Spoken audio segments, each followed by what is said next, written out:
Artie and I live by the same philosophy, you know? Well, evidently, you're doing better than me. What'd you eat for breakfast? I had egg whites and some oatmeal. Nice hearty breakfast. I love when a fat guy says shit like that. This is cruel. This is cruel. Howard, you'll love this story. I might have told you this before. My manager is a big fat guy, too, right? Right. And for a while, he was like 400 pounds. So one day, Gary loves this story.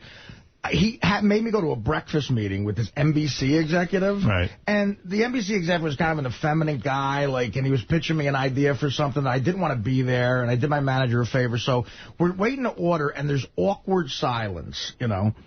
And my manager feels he has to break the ice by saying, now he's 400 pounds, and he's constantly dieting. So this is how my manager breaks the ice. For this to come out of a 400-pound guy's mouth, he just can't help but laugh. He goes, you know, I've been good all week. I'm going to go ahead and do it. I'm going to get the pancakes.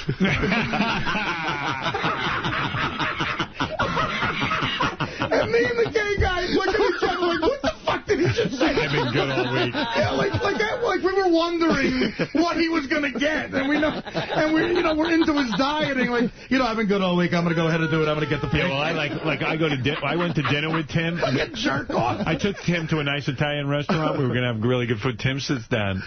He orders a salad, but I mean like just lettuce and tomato, you know. You got to try. Yeah, he goes, yeah, I'm not too hungry, and then he couldn't like finish the salad; it was too much for him. Better than that, Howard. Tim goes, I'm too busy. I don't have time to eat. Yeah. No, I don't. Oh, I no did. Time. You'll find time later. Dude, you got a big belly that said you'd find plenty of time to eat. Oh, it looks like you have no time not to eat.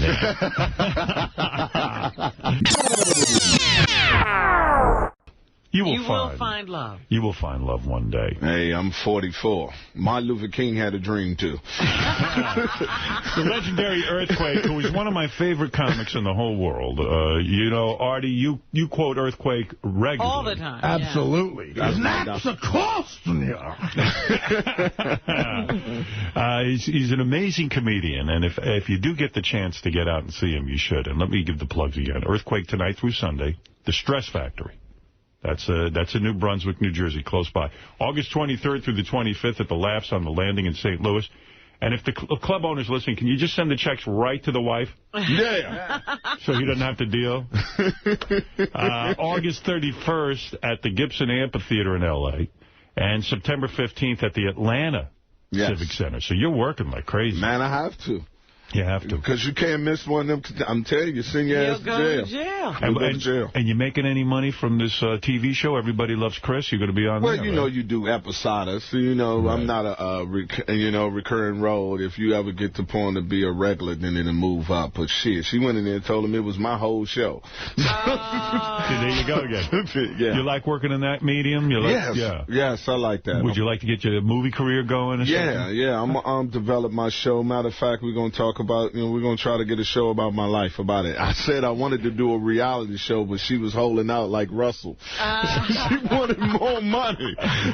Everything's money. Hey, Earthquake, is Peter Principato still your manager? Yes, he is. Yeah, he's my manager, too. Yeah, that's You ain't going to get no movies with him as your manager. I tell you, them motherfuckers are terrible, ain't they? He's awful. I mean, Peter, I pay him a lot of money. He refuses to work, Peter. What are you talking about? He doesn't work.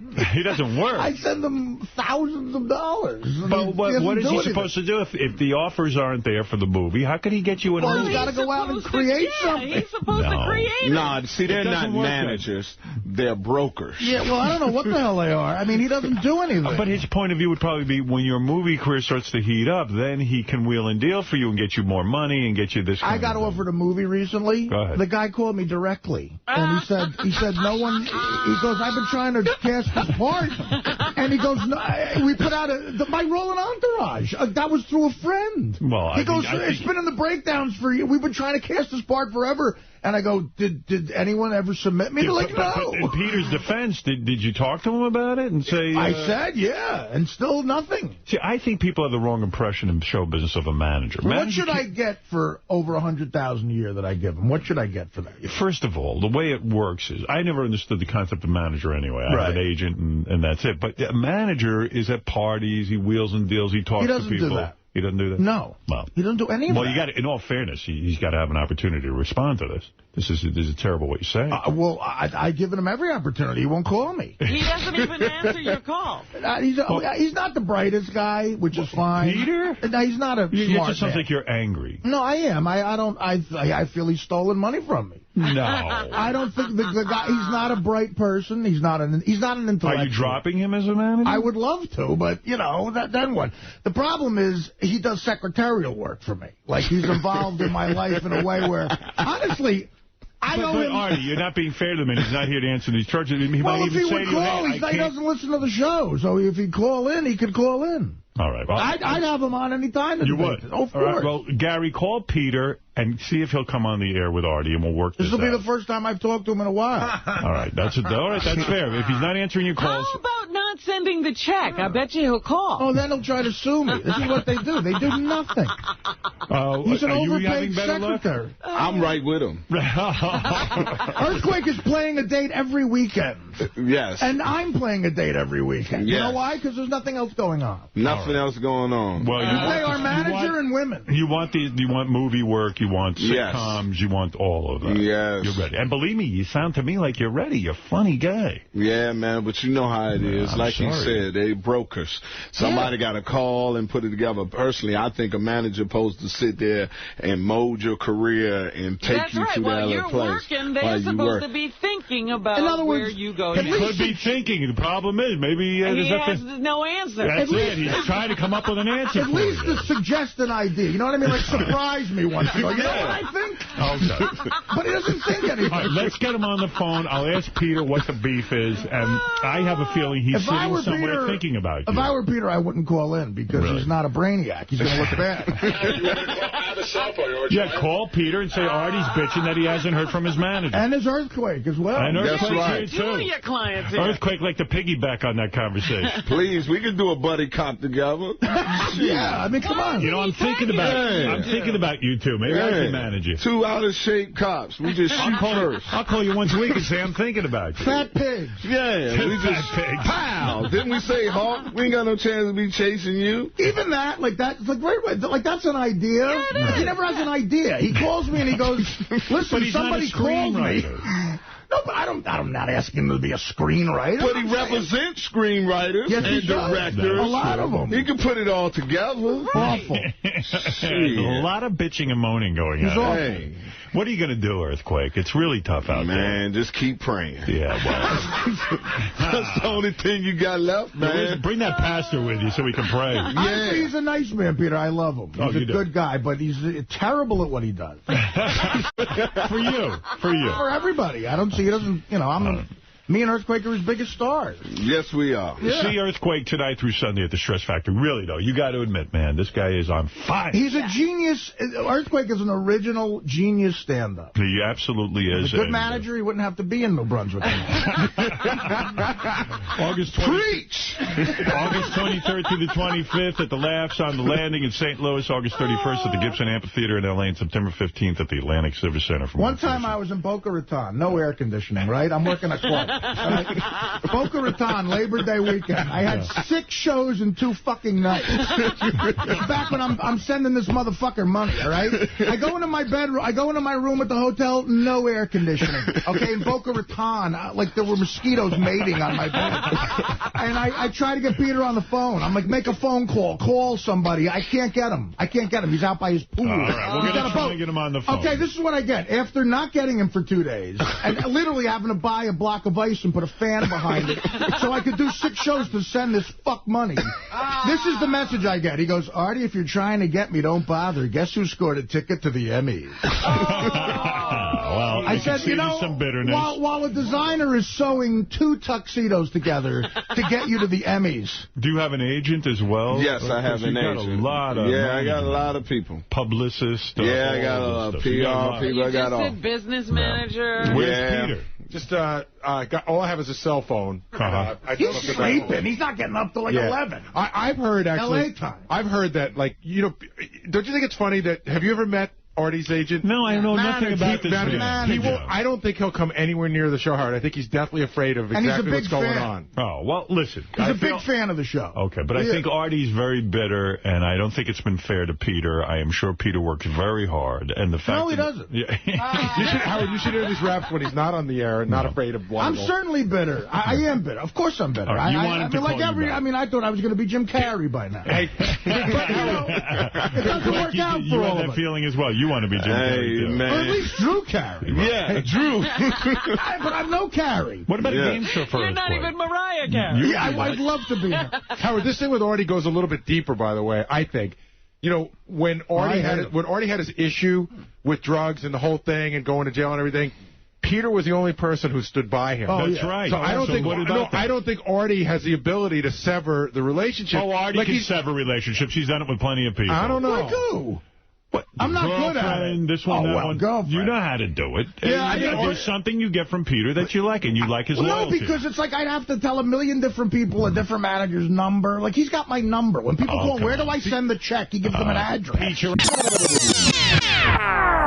I told you how Peter broke the ice at a network meeting. I don't want to hear that. Goodness. All right, let's go. He used to be enormous, 400 pounds. Right? MySpace.com now he lost weight. I don't know what he did. But. MySpace.com /Quake's House 2. Yes. And, listen, I got something in mind for you. I'm thinking about pairing you up with a Chinese karate guy. We'll see. There's got to be something. Call Peter. All right. We'll take a break. I got a call from Howard. Thank you very much, Earthquake. Thank you for having me. I love you, man. We love really you, too, man. Love you, Artie and Robin. Keep working, beautiful man. as Keep always. working. Peter needs another boat. Keep working. We'll be back right after these words. Hey, did you and your manager break up? Yes, we have. You're kidding. Well, I feel you kind of drove the wedge right on the air. Did you talk at least? What I did on the air, you're right, wasn't professional, and I apologize to him. I'm sorry about that. But it was a long time coming. We grew apart. It was a mutual thing. It's like a divorce. It is. I mean, listen, I've known Peter. In 1993, I was doing comedy at Caroline's, and he was a commercial agent at William Morris, and he walked over and saw me perform there and signed me there commercially, and that really led to everything. You know, through him, I got a Budweiser commercial. Did you talk to him, though, when you got... Yeah, no, we spoke, and we... did you ask him why he wasn't calling you anymore, or did he... Well, you know, again, we both have our own story.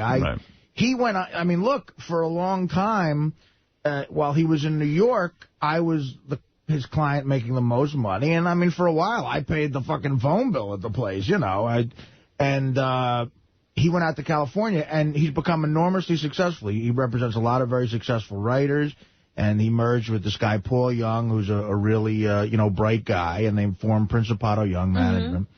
And they're doing great. And to me, like, my end of it is that, you know, he sort of wasn't paying a lot of attention to me, and not nearly enough to, you know... with my sensitive needs. And I felt sort of put on a shelf, and my career is complicated right now, and I didn't think I was getting the attention I needed. And so will you sign with a new manager, or will you just... Right now I am managerless, and I'm going to see what that's like. Do you have an agent?